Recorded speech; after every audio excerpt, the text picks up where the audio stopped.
Thanks for giving me this opportunity to talk about the model I wrote for PLUMED in the year where I was a postdoc at the University of California.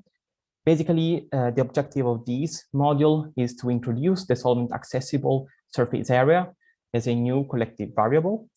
And this allows also to use then PLUMED for running implicit solvent molecular dynamics simulations. So the SASA module is pretty new. It's available as of PLUMED 2.8.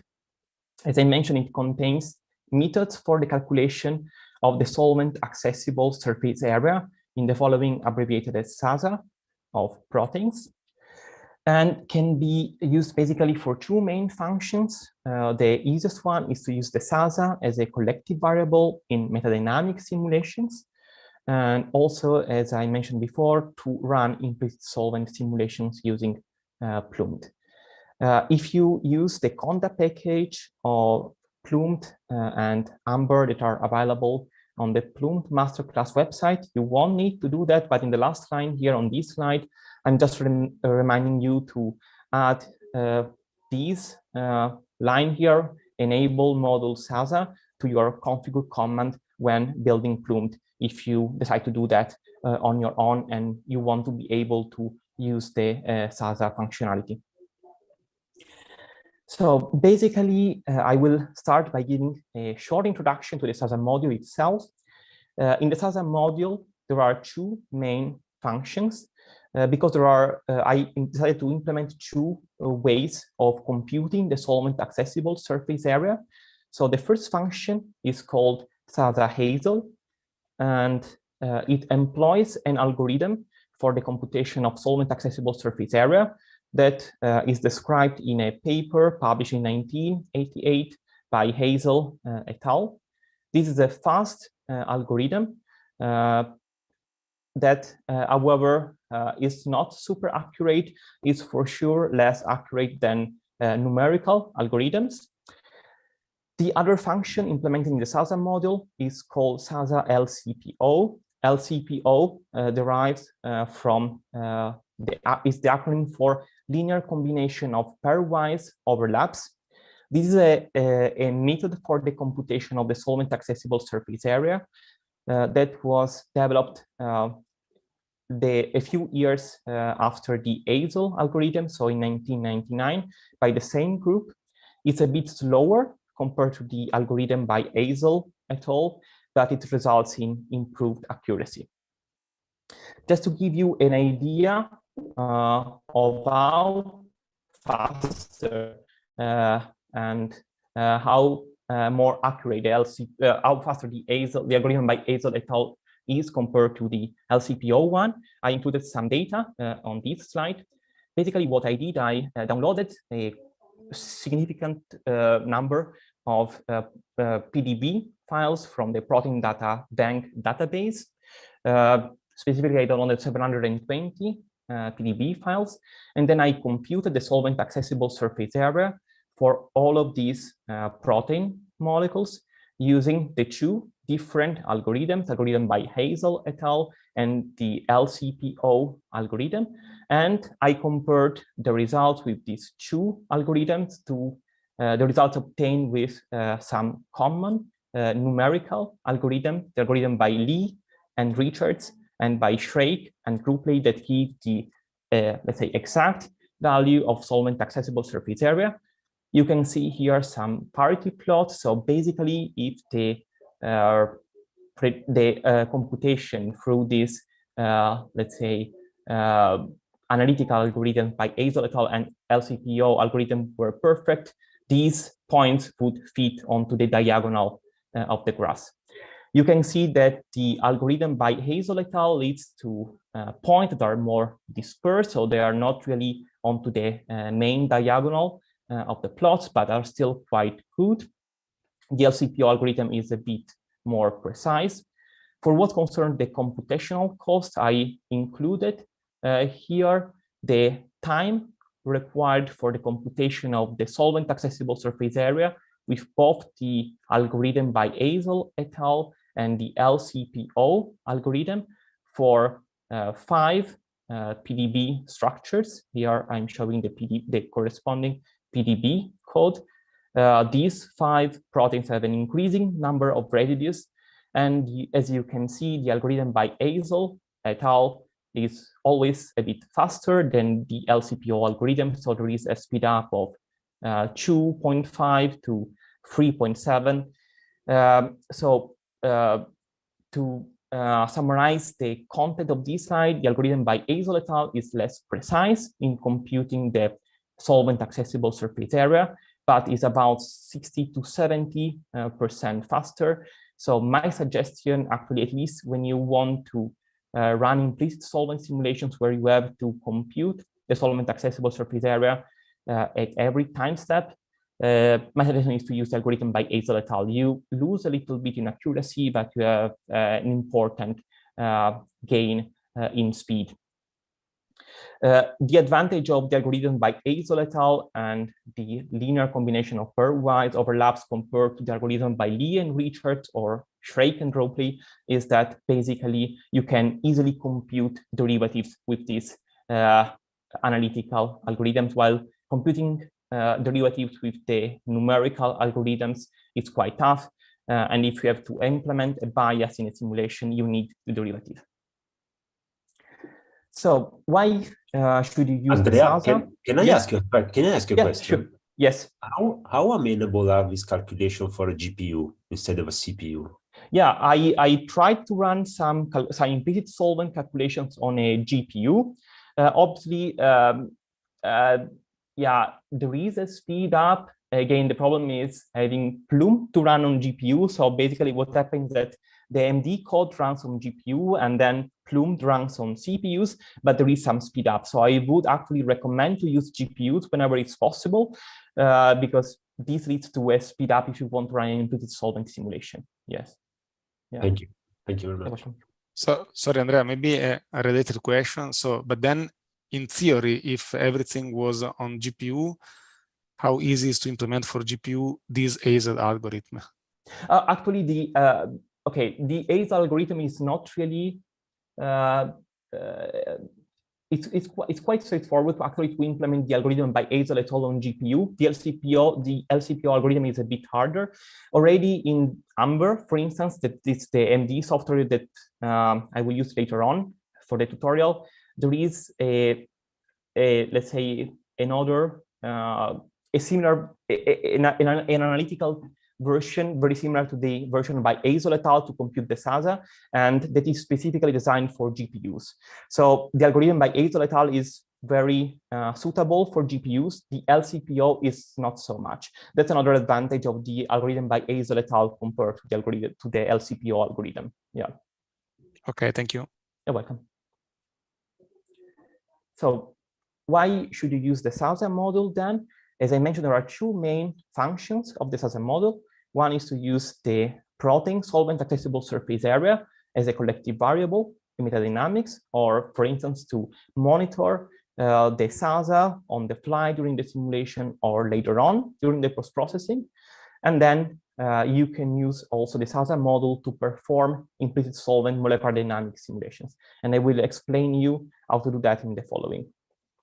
So there are mainly 3 keywords that you should be aware of when using the SASA model in PLUMED. So the first keyword is the keyword atoms.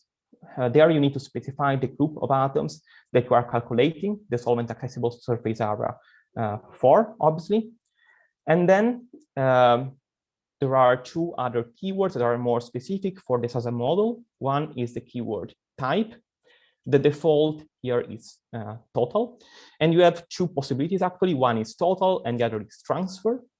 With the total type, you compute the total solvent accessible surface area of the atoms indicated in the atoms keyword. And this is very useful when you want to use the solvent accessible surface area as a collective variable, for instance. And the other possible type is transfer. In this case, what you are computing is not anymore the total solvent accessible surface area, but the so-called transfer-free energy. I will go again over this concept later on. And this type is very useful when you want to run implicit solvent molecular dynamics simulations. And then the other keyword is NL stride, neighbor list stride, so the frequency with which the neighbor list is updated. And basically both the algorithms by Azol et al. And the LCPO algorithm work by fixing a given atom of your system and computing the overlaps with neighboring atoms. So you need to define a neighbor list for doing this calculation.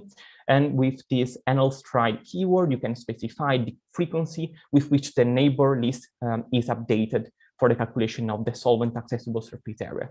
The default is every 10 steps.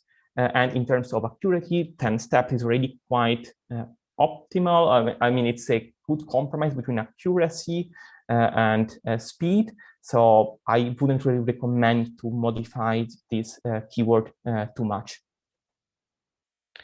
I will then go briefly over the first possible usage of the SASA model, which is, let's say, using the SASA as a collective variable. So setting up the PLUMED file in this case is very easy. You need to define the type of function, either SASA LCPO or SASA Azol. The type, in this case, total. The atom to which you want to compute the solvent accessible surface area, in this case, atoms 10 to 20 of your system, and the stride for updating the neighbor list. Here, I'm using, in this example, the default value of 10. And then you can just call this SASA CV as any other CV in your PLUMED file. For instance, you can print the value of the SASA with a stride of 1 in a file called Colver. And so you can use this SASA model to, again, implement the SASA as a collective variable in metadynamics, but also, as I mentioned, to monitor the SASA on the fly during the simulation or while post-processing a trajectory. Just a note, as I mentioned, the algorithm works by defining a central atom for the computation of the SASA and computing the overlaps with neighboring atoms. And then basically the algorithm for the computation of the SASA is called rolling ball algorithm. So you are imagining a molecule of the solvent to roll over the atoms you select for the computation of the SASA. And in the SASA model, I wrote the radius of the solvent. So the radius of the solvent prop sphere that you use during the calculation is assumed to be 0.14 nanometers, which is the radius of water molecules. So the SASA model is automatically assuming that the solvent we're interested in is water. I will focus most of today's lecture on the second possible usage of the SASA model I introduced before, so the execution of implicit solvent molecular dynamics simulations. Basically, in explicit solvent, you are describing the solvent at either atomistic or coarse-grained level, while in implicit solvent simulations, the solvent is treated more as a continuum, as a mean field. So the advantages of using explicit solvent is that in this case, the description of solvent effect is very accurate, but you need to describe all of the degrees of freedom of the solvent during the simulation, and this increases the computational cost. And also the reduced mobility due to viscous friction effects sometimes makes it difficult to achieve convergence. Things, for instance, about simulations that you need to run at low temperature or high pressure. In those conditions, it may be quite hard to reach convergence. In the case of implicit solvent runs, you have the disadvantage that the description of solvent effect is a bit less accurate, but you alleviate the computational cost enormously by removing the solvent degrees of freedom, and you don't have viscous friction effect. So you accelerate the exploration of the conformational space. The only disadvantage, let's say the main disadvantage, as I mentioned, of implicit solvent simulations, that the description of solvent effect is less accurate. And so what I try to do during my 1 year of postdoc at the University of California was to try to improve these. And I try to do so by introducing the concept of free energy of transfer. So basically, the common implementation of implicit solvent simulation is summarized in this slide. So imagine that you want to describe the total free energy of a protein molecule solved in water, G dot. In implicit solvent runs, this is done by summing 3 different contributions. The first contribution is called E. VAC is the peptide energy in vacuum. It comprises, for instance, bonds, internal angles, and dihedrals, but also, for instance, some internal van der Waals interactions. Then you can add to this first term a second term called G and P that describes the nonpolar contribution to hydration. So basically, VAC describes a protein in vacuum. If you add to this contribution the contribution G and P, you are describing now a protein solved in water at a reference temperature of 298 Kelvin, at a reference pressure 1 atmosphere, in absence of charges, because we are not yet describing polar effects, and in pure water, so at 0 molar concentration of any other solid. You can then add a third term in common systems. Its third term is called GL, and it's a polar contribution to hydration. And so if you add this third term, you now have a system, again, at a reference temperature of 298 Kelvin at 1 atmosphere, in presence of charges now, and again in pure water, so at 0 molar concentration of any osmolyte. And this is the common implementation of implicit solvent simulation. So as you can see, generally implicit solvent simulations are confined to a very narrow range of systems, so only ambient temperature, ambient pressure, and pure water. My idea was to add an additional contribution that it's a free energy of transfer term that describes the transfer of the protein to any desired value of temperature, pressure, and concentration of an osmolyte or excipient. So with this additional term, you can now describe a protein at any desired value of temperature, pressure, and concentration. How does this free energy of transfer term look like? In the SASA model, this free energy of transfer term is a summation over the n residues of the protein, and this summation comprises 2 main terms. One of these 2 terms is the contribution of each given sidechain or backbone group to the free energy of transfer. And I indicate this contribution as delta G with a small g. And the other contribution, here indicated as alpha, is the fractional solvent accessibility of each sidechain or backbone group. So this fractional solvent accessibility contribution goes from 0 for a completely buried sidechain or backbone group to 1 for a completely exposed backbone or sidechain. And so the algorithm by Hazel et al. Or the LCPO algorithm come into play in the calculation of this fractional solvent accessibility. Basically, this fractional solvent accessibility, alpha of J, is defined as the ratio between the real solvent accessibility of sidechain or backbone J in the protein and the solvent accessibility of residue of type J in a tripeptide comprising a glycine residue, residue J, and the final glycine residue. This construction, this, let's say, additive construction of the free energy of transfer where the free energy of transfer contributions of the different side chain and backbone groups are summed to obtain the whole free energy of transfer contribution of the protein, derives from the seminal work by Houghton and Bolen groups that was published, for instance, in let's say actually many papers. I'm showing only one of their works, and they showed, for instance, that with this type of contribution of description of additive construction, they could predict the effect of osmolytes on protein stability quite well.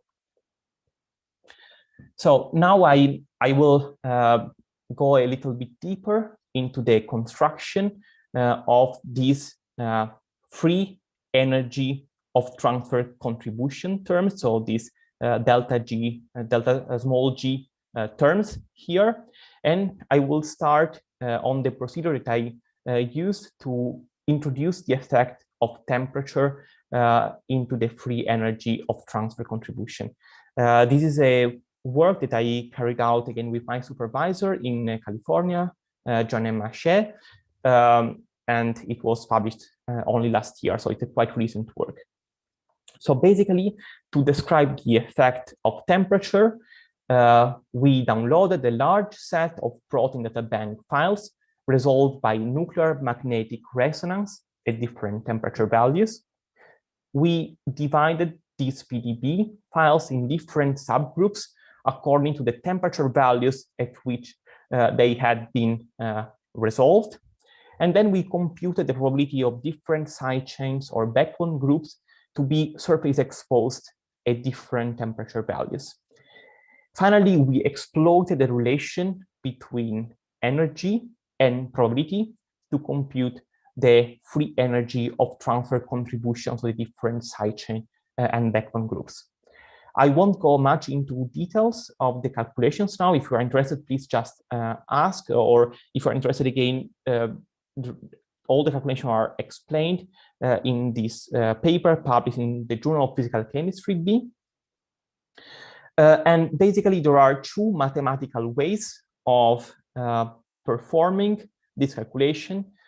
So in the original work, I defined two different approaches for the computation of these free energies of transfer terms, and they are referred to as approaches 2 or 3.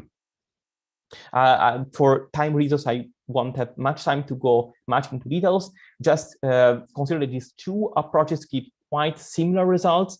Approach 2 is slightly better for folded proteins. Approach 3 is slightly better for disordered protein structures.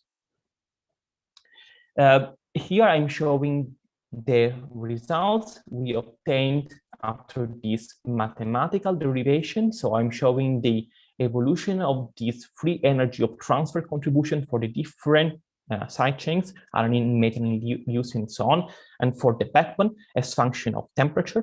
To understand this graph, you should consider that the value of the free energy of transfer larger than 0 means that we are moving our, let's say, protein to a worse solvent, while a value of this free energy of transfer contribution smaller than 0 means that we are moving our protein to a better solvent.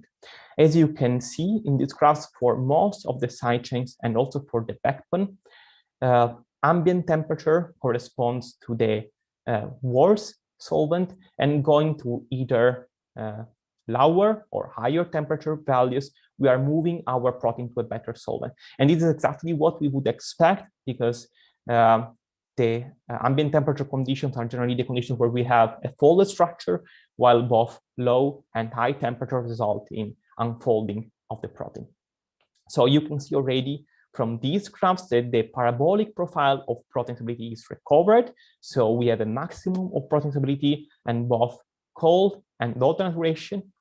And as I mentioned, water around ambient temperature is the poorest solvent for almost all side chains and backbone groups. The only, let's say, exception is for serine, for which, let's say, there is no real parabolic trend. We tested these free energy of transfer contributions using as model protein trip cage. It's a very small protein, only let's say 20 residues, but still shows a alpha helix. And we simulated this model protein using both the old implicit solvent and the implementation, so without the free energy of transfer term, and also with the new implementation, including the free energy of transfer term as function of temperature. And as you can see with the old implementation, so the black curve here in these graphs, let's say we could predict only hot unfolding, so a decrease in folded fraction at high temperature values, but the protein was very stable at low temperatures. With the new implementation tool, with the inclusion of the free energy of transfer term as function of temperature, we could instead predict both hot and cold unfolding. So this is one of the advantages of the free energy of transfer term that describes temperature effects. The next step was to derive similar free energy of transfer contributions to describe also the effect of pressure. Again, these free energy of transfer terms are described in a separate work, again, that was again published on the Journal of Physical Chemistry B, again in 2021. And here again, I'm showing here the whole equation for the sidechain and backbone contributions to the free energy of transfer, describing the effect of pressure, but I won't go much into details. Again, if you're interested, please feel free to write to me on Slack this week, or if you're interested, again, the mathematical derivation is fully described in the paper. And basically, I would just like to mention that these free energy of transfer contributions include three different energetic terms that describe somehow the effect of pressure on protein stability. So the first term corresponds to the elimination of a consistent fraction of the void volume that is present in the native state of a protein. You must imagine the native state of a protein as a state that is not, let's say, fully bulky. It contains some void volumes in the native fold, and these void volumes are eliminated upon unfolding. And for this reason, the unfolding process is favored at high pressure. So this term is a term that promotes unfolding of the protein at high pressure values. The second term corresponds to the volume reduction of water molecules due to the increased solvent accessible surface area of the protein upon unfolding. So what happens is that when the protein unfolds, it exposes more solvent accessible surface area. So more water molecules come into contact with the protein and they decrease their volume. And so this term is also promoting protein denaturation at high pressures. The third term is instead a term that describes a stabilizing effect of pressure on protein stability. So when pressure increases, the solvent becomes denser, and a denser solvent let's say, makes it more difficult for the protein to unfold. So these three different terms are all included in the contribution of each sidechain or backbone groups to protein unfolding at high pressures. Here I'm again showing the free energy of transfer contributions of the different sidechains and of the backbone groups as function of increasing values of pressure. Also, in this case, the meaning of this free energy of transfer contribution is same as before. So when the free energy of transfer contribution becomes smaller than 0, you are moving your protein to a better solvent. And also in this case, ambient pressure corresponds to the worst solvent. And when you increase the pressure, you're moving to a better solvent. So you are promoting the unfolding process. We again tested this free energy of transfer contribution describing the effect of pressure on a model protein. In this case, it was a staphylococcal nuclease. There were also experimental data available for this protein. For instance, the radius of gyration, this green curve as function of pressure. And as you can see, the experimental data, the simulation data we collected, this black squares here fit quite well to the experimental values here shown in green. So again, the advantage now is that with this free energy of transfer term, we can also describe the effect of pressure on protein stability. Finally, the last effect we want to describe in implicit solvency simulations is the effect of osmolytes, of excipients.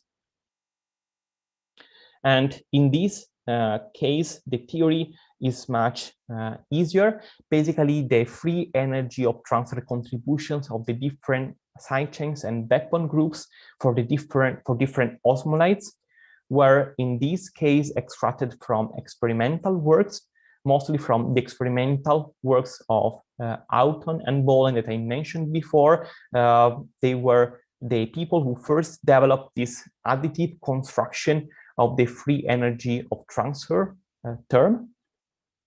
And the basic idea behind this free energy of transfer contribution is that you can extract thermodynamic information about the effect of the osmolyte on protein stability by performing solubility measurements. To do so, you can dissolve progressively increasing concentration of osmolytes, of your selected osmolyte into water, and then add a protein, and then measure the density of the supernatant solution. At some point, you will reach a solubility limit, and you can identify the solubility limit as the interaction of two different curves in your density profile. At the beginning, you have no precipitation, so the density of the supernatant solution increases. At some point, when you start having precipitation, the density does not change anymore, so you will have a flat line. So you can identify the solubility limit of your, for instance, sidechain model or backbone model in water or in osmolyte solution. And if the solubility of your sidechain or backbone model increases in the osmolyte compared to water, then your osmolyte acts as a denaturant. So the free energy of transfer contribution is smaller than 0. If instead the solubility of your sidechain or backbone model is lower in the osmolyte solution than in water, then the osmolyte acts as a protectant. So the free energy of transfer contribution will be greater than 0. And this is an equation showing the relation between the free energy of transfer term and the solubility values in water or in the osmolyte solution. We again tested this free energy of transfer term in a simple simulation where we used as model system again trip cage, so this small alpha helix peptide, and we studied different urea concentration. And as you can see, by increasing the urea concentration, we observed a decrease in the folded fraction as expected. And also there was a quite nice match between the free energy of unfolding measured in our simulations, these red squares here, compared to the experimental values. So this is just a short theoretical introduction. Again, if you have questions about this, please feel free to ask also this week. How do you do that in practice? Well, you don't need to have a deep knowledge of how this free energy of transfer contributions are computed. I wrote a simple Python script that computes the free energy of transfer contributions for you. So this Python script file is called deltagcalculation.py and is freely available on GitHub. And on GitHub, you can also find a README files where you can read how it works. Basically, it computes again the transfer free energy contributions that, as I mentioned, describe the transfer of a protein from water at ambient temperature and ambient pressure to different osmolyte solutions at any temperature and pressure. And the usage is quite easy. You just need to specify the osmolyte type, the osmolyte concentration, the temperature value, the temperature approach. As I mentioned, there are two different approaches for the extraction of transfer-free energy contributions for temperature. So this T approach keyword can either be 2 or 3, and also the pressure. The osmolyte type can be sucrose, urea, TMAO, proline, betaine, or none. And in all cases, the free energy values are extracted from the experimental work by Autenvoll and co-workers, as I was mentioning. You can select any type of osmolyte concentration, and the concentration should be expressed in moles per liter. You can define the temperature value in Kelvin. The temperature approach can be either 2 or 3, and you need to introduce the pressure value in bar. So this is an example of how you should run it. Python 3 delta G calculation.py, sucrose, if you want to move your protein to sucrose at 1 molar concentration at 310 Kelvin using approach 2 and at 3,500 bar.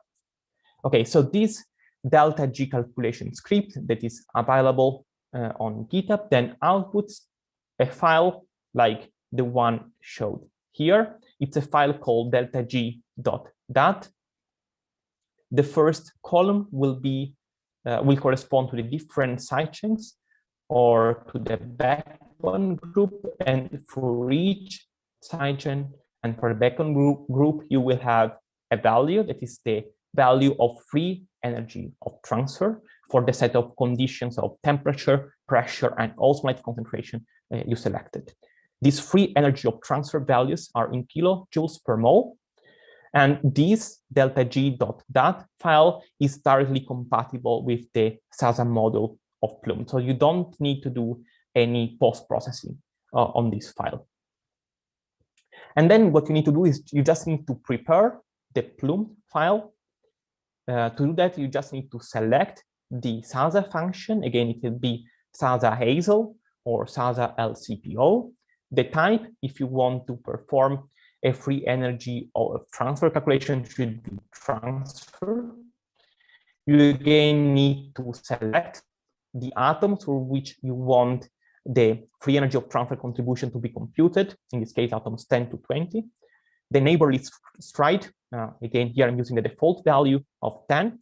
And when the type is transfer, you can have an additional keyword, which is delta-G file, where you need to include the output of the Python script. So in this case, delta-G.dat, including the free energy of transfer contribution corresponding to the set of conditions you want to simulate. Then, if you want to perform an implicit solvent molecular dynamics calculations, you need to add this free energy of transfer term to your system's potential.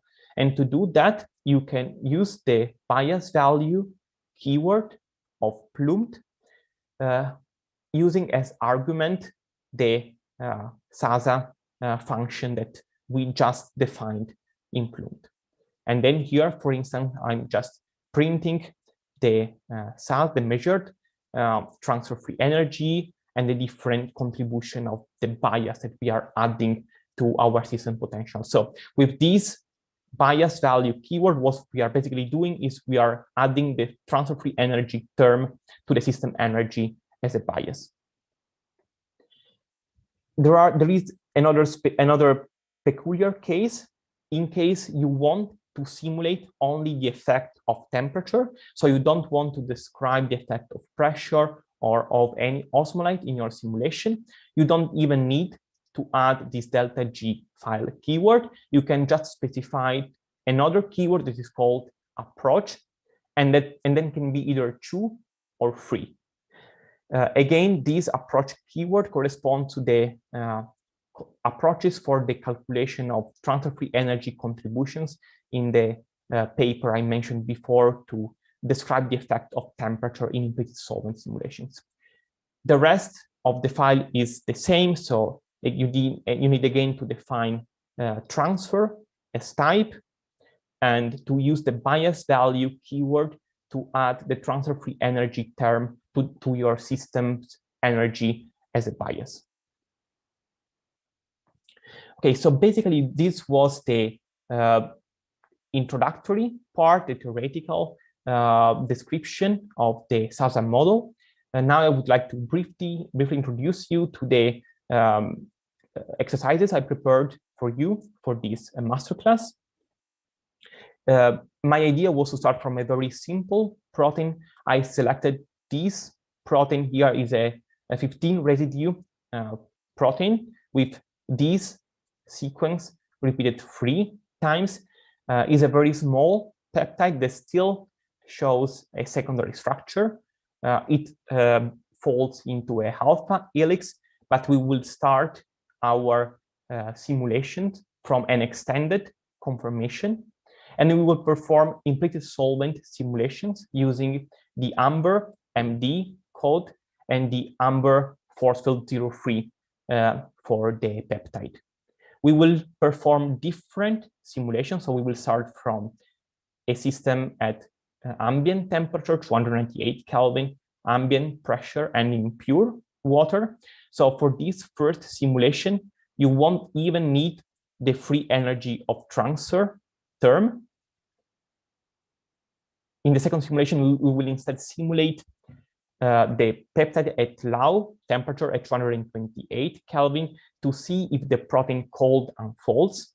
We again, pressure and concentration will be, let's say, 1 bar and 0 molar. In the first simulation, we will simulate high temperature values of 348 Kelvin. For both these simulations, we will use approach 2 for the free energy of transfer contribution. In simulation number 4, we will include the effect of a denaturant, urea. Urea is a potent protein denaturant, and we will try to see if the protein unfolds in presence of this molecule.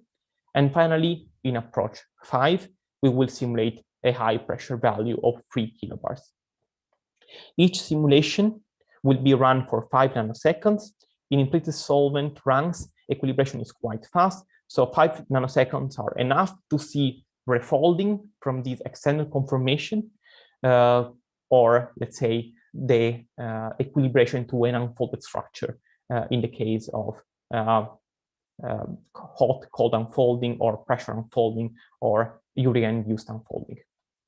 As software, we will need Amber tools and PLUMED, and obviously also the Python script for generating the delta G file, so for computing the free energy of transfer contributions. Again, you will find on GitHub a folder that contains all the input files that you will need to run these simulations, and you will be able to download this folder by running this command on a terminal. You don't need to, let's say, note down these commands, because as I will show you later, there is a page on PLUMED with all these commands available, and basically all I'm saying now during this lecture. So basically what you will need to do is to start by installing the software. You will need to create a conda environment for PLUMED. You will then need to create a separate conda environment for Amber by following these commands. And you will finally need to stack the 2 environments to be able to use both PLUMED and Amber together for your simulations. Again, you will find these commands also on the PLUMED Masterclass website, so you will be able to follow this installation procedure. And what we can do together now is to go quickly through the first simulation. So simulation 1 at 298 Kelvin, 1 bar and 0 molar concentration. In the folder that you will find on GitHub, this folder here, you will find 5 different subfolders, 1 for each simulations. I can also, let's say, exit a little bit the presentation for a while. This is the folder you will download from GitHub. and it will include 5 different subfolders, one for each simulation. And in each subfolder, you will find several files that you will need as input for your runs. One of these files is called AAQAA298.in and is the input file for Amber. I will go briefly over the different commands in this file to explain you a little bit what we are doing here. So we are telling the MD suite to perform a real MD simulation without any minimization. We are asking the system to use a specific model for the computation of the electrostatic in implicit solvent simulations. And we're also asking to include the nonpolar contribution to implicit solvent calculations. We are setting the dielectric constant of the solvent medium. We are specifying the frequency with which we want to write energy, coordinate, or restart file information. For controlling temperature, we are using Langevin dynamics with a constant of 1 picosecond to the -1. We are starting our simulation from a random configuration with this IG-1 command. And since we are in implicit solvent, so we are not in a real simulation box, we are just removing translational and rotational center of mass movement every 500 steps. Here we are setting the temperature to 298 Kelvin for this first simulation, and we are running the system for this number of steps, and each step is for 2 picoseconds. We are constraining bonds linking to a hydrogen atom using the shake algorithm, and we are also therefore neglecting hydrogen bonds in the potential calculation. We are applying an infinite cutoff. In implicit solvent simulation, we cannot add a cutoff to van der Waals and Coulomb interactions. So the cutoff here is 9999.0, so basically infinite. And we are telling Amber that we are also using PLUMED, and specifically we are using a PLUMED file called plumed.dat. The plumed.dat file is also available in the folder that you can download from GitHub. And here is the sample plumed.dat file that you will find for simulation type 1. We are providing the protein structure as a BDB file in input with the mol type keyword. And we are monitoring during the simulation the radius of gyration of the protein and also the secondary structure of the protein. So the unparalleled beta sheet, parallel beta sheet, and alpha helical content of the protein. And we are printing to a file called Colver every 1000 steps, all of this information. To run the simulation, you just need to run the command that you can find here at the bottom of the slide, and that you can also find on the PLUMED Masterclass website. So your duty for the tutorial is to install the software, PLUMED and Amber. You need to download the folder containing all the files for the simulations. You need to create a separate Plume file in each subfolder according to the example at 298 Kelvin. In this case, there is not even the SASA model employed because we are simulating the protein at ambient temperature, pressure, and in absence of any osmolate.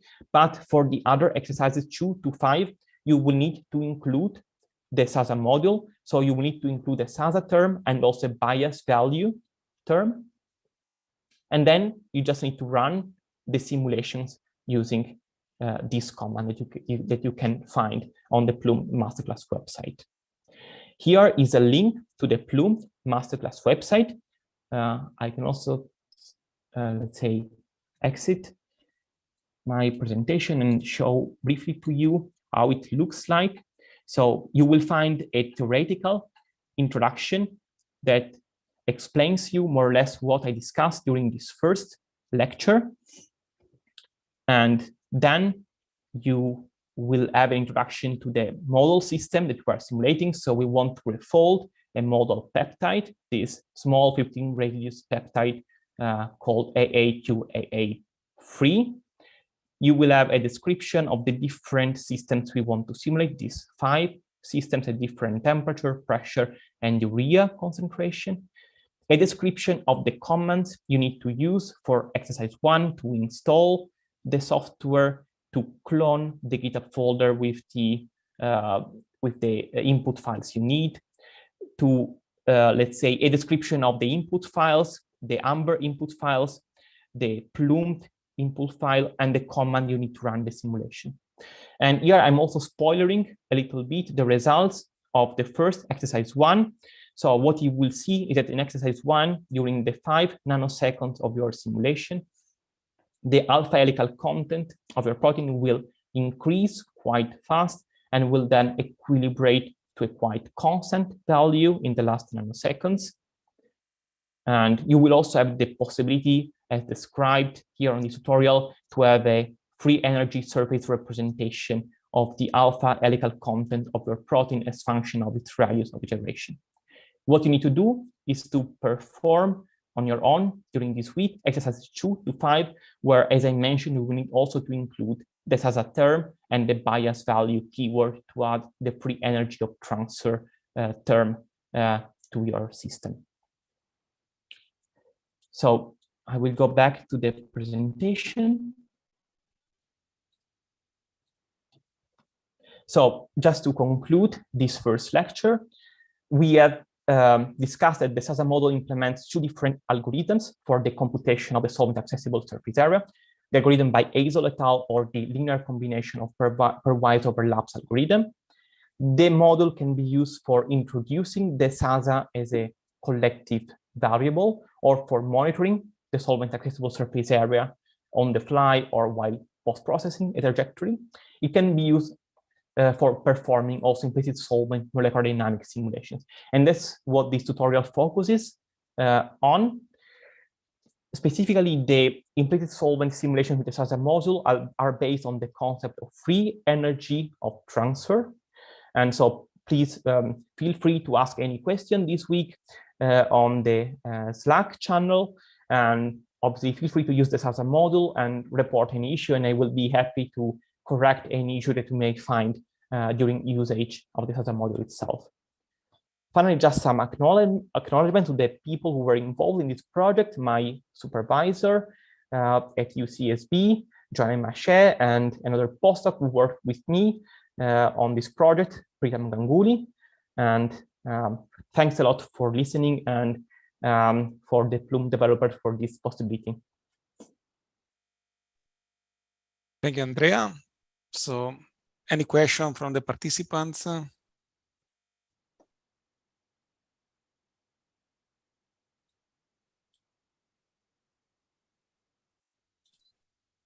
Everything clear? Or